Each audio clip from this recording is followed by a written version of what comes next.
Hello and welcome to another edition of the Ask Dr. Pickel show, where we're talking about an exciting topic today, which I'm going to let's go ahead and put that up on there.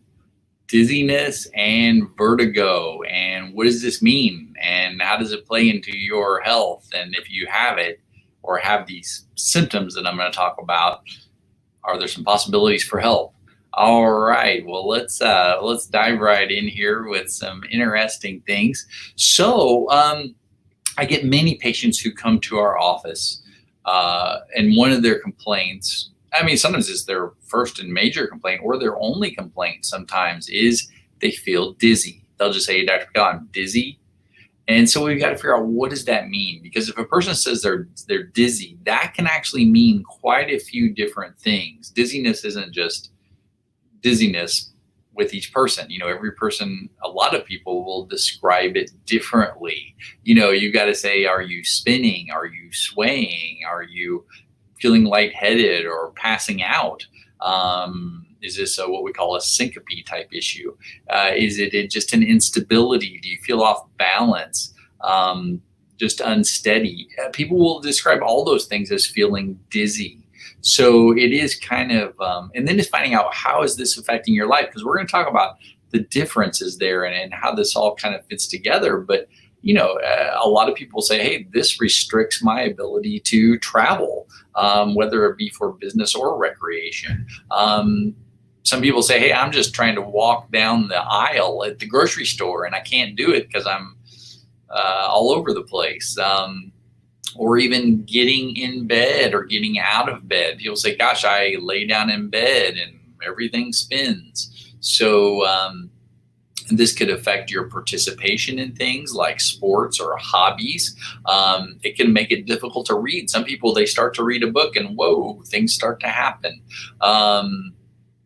And some people, it gets to the point where they can be afraid to really even go out of the house by themselves. And that's not good, because it starts to take over your life. And not only probably is one of the biggest risks of dizziness, falling, because if you fall, you could break a bone, you could hurt yourself pretty bad.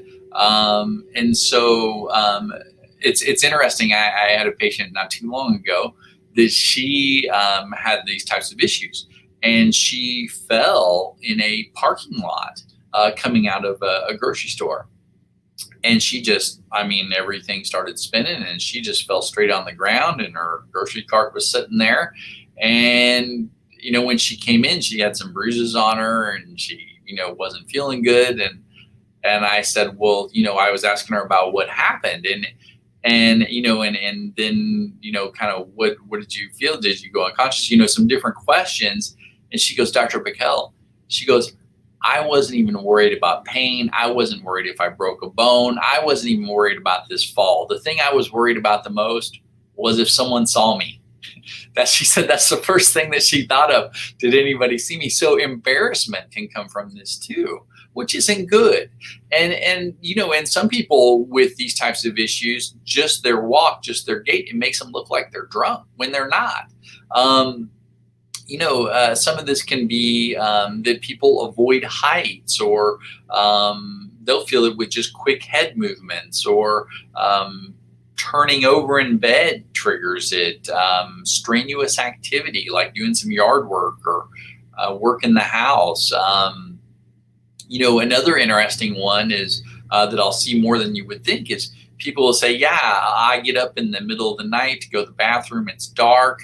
And I fall over. I can't walk around somewhere in the dark. And this has meaning too, because that's not a good thing. People just bending over, they'll fall. Some people, along with their dizziness, they will have ringing in their ears. They'll notice their hearing changes. They'll get double vision. And again, then we got to say, hey, is it a feeling of the room spinning? Is it spinning? Or are you just feeling a falling feeling? So we'll get into some of that, but definitely there's a lot of things that can go in with vertigo and dizziness, and it can be a lot worse than if you've never suffered from this. You don't know how bad it can get and how much it can affect your life, and it's a horrible feeling to have, especially when it recurs or occurs frequently. So we're going to kind of go over the two main types of issues that occur here. Now, when someone comes in and says, hey, I'm dizzy, the first thing we've got to say is, yeah, again, what are you feeling? Because some people, it's just they have an off balance feeling. They say, oh, I just feel like if I don't hold the rail, I'm going to be off balance when I go down the stairs. Some people will say the room is spinning. Some people will say that their body is moving in space. And then we've got to define those things further. So really, when it comes down to it, if you just feel lightheaded or just off balance, these aren't really true dizziness issues. We'll get to those. The more serious issues, well, I hate to say serious, the issues that are more related to dizziness and vertigo are when you say, hey, when I lay down to go to bed, the room starts spinning. This is more a sign of what's called positional vertigo or peripheral vertigo. Sometimes, though, the doctor may diagnose you as BPPV, benign positional peripheral vertigo.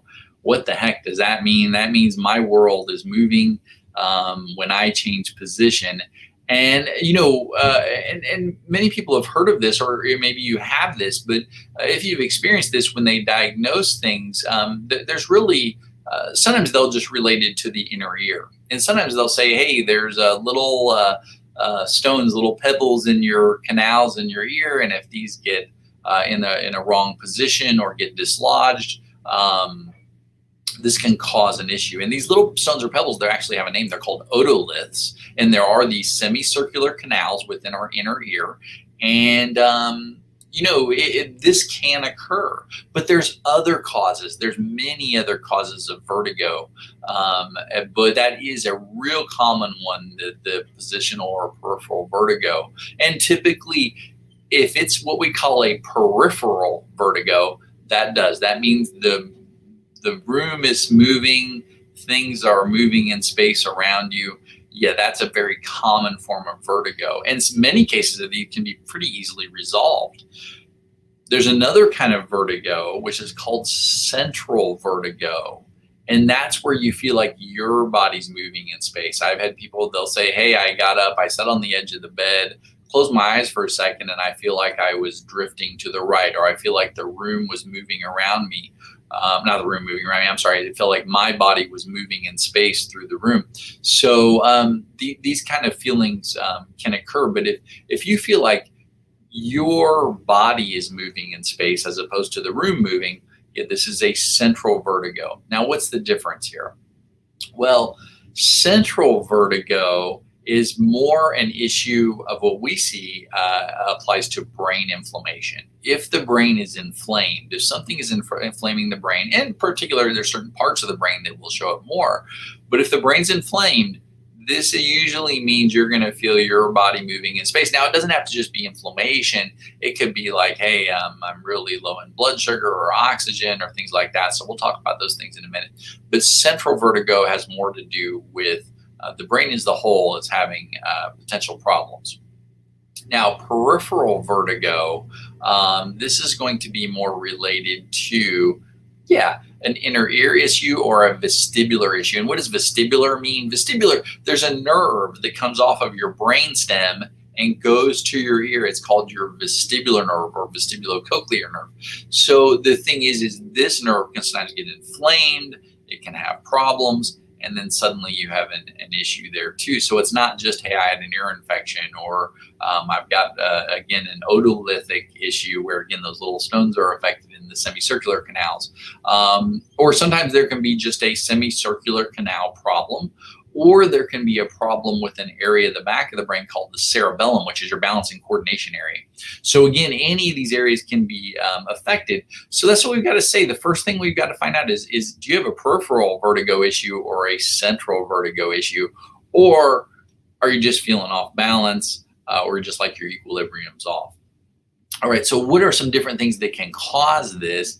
One of the things that we'll see happen a lot is from medication. So one of the things that can occur, blood pressure medication can cause many types of dizziness or vertigo.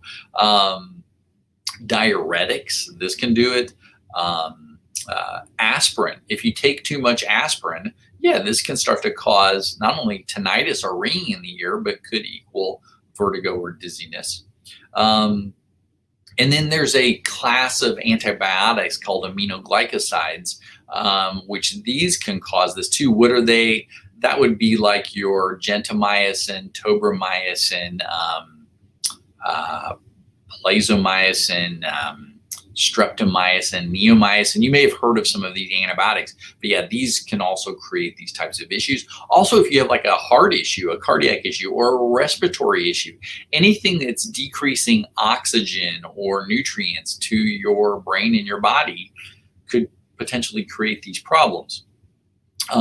Also, if you have blood sugar issues, if you have problems with high and low blood sugar, or especially low blood sugar, you decrease blood sugar to the brain, yeah, you can start to get dizziness or vertigo type issues. Another big one is if you have a peripheral neuropathy, and we see this a lot where, again, either diabetes or chemotherapy or some other condition starts to destroy the nerves in the feet or hands. And other areas, these peripheral nerves. And so now you start to lose feeling. So if a person loses feeling in their feet, of course they're going to be off balance or not be stable because they can't feel their feet when they try to walk. Very common problem with neuropathy, peripheral neuropathy. Also neuropathy, of course, can affect brain, the gut, everything. All right. Also, if you've had a traumatic brain injury, if you've had a concussion, if you've hit your head, or again, any type of traumatic brain injury, it doesn't have to be recent. It can be from years ago. These can lead to dizziness, vertigo issues. Infections, if you have a viral infection, a fungal infection, a bacterial infection, these can create inflammation and affect the brain. Gastrointestinal problems. So if you have a GI issue, gut inflammation equals brain inflammation. This can affect it. And autoimmune conditions. If you have an autoimmune condition, you're definitely susceptible to dizziness or vertigo. Now, here's the thing that we've got to look at is what's going on. So basically, the body says, okay, here I am in space. I'm standing here in a room. Let's say I'm standing here in a room. Now, I have different things that tell me where my body's at in space. One of them is my vision. My vision tells me where I'm at. Another one is my joints. There's receptors in your joints that say, hey, this is where my joints are at in space. This is where my body's at. And there's others in your inner ear. And so, which again, also sends position of your head. So the thing is when all these messengers, all these sensory messengers that are collecting information about where you're at in space, all that information goes into your brain. And it says, okay, here we are. All these are matching up. Here we are in space. We're standing. We're neutral. If those are all matching up, you could stand, and you could stand just in the middle of the floor and close your eyes, and you would feel pretty steady. You'd be like, gosh, I'm pretty stable, even with my eyes closed. But if one of those issues, let's say you have a visual problem, let's say you have an inner ear problem, let's say you have a joint problem, these are now sending sensory information to your brain that's not correct. So if I feel fine typically, but when I close my eyes, whoa, everything starts to spin. I've turned off my visual. Now I'm relying on my inner ear and my joints. So now something's going on with one of those two because I took away the visual. So again, or if we have a problem where, hey, my eyes are open, but the room is spinning, and yeah, I've had this earache for the past few days. We're getting what's called sensory mismatch. The information that's coming in from our body to our brain is not matching. My eyes say I'm over here, my joints say I'm over here, and potentially my inner ears say I'm over here. So now when that mismatches, yeah, it's going to throw you for a curveball, and I'm all over the place, and this can cause a person to fall. So we need this information to come in and go through your brain and work correctly. And we've got to figure out where the problem is and, what potentially is causing this mismatch of information that's going to the brain. So, when it comes to vertigo and dizziness, there's lots of things we can do to test to find out what type of issue you have, and look for the exact cause or causes. It's usually multiple causes of the problem. And then there's some things you can do to rehabilitate that and change that. Now, sometimes if it's just a typical vertigo with an otolith thing in the ear, sometimes this can be managed in just a matter of days, just by repositioning.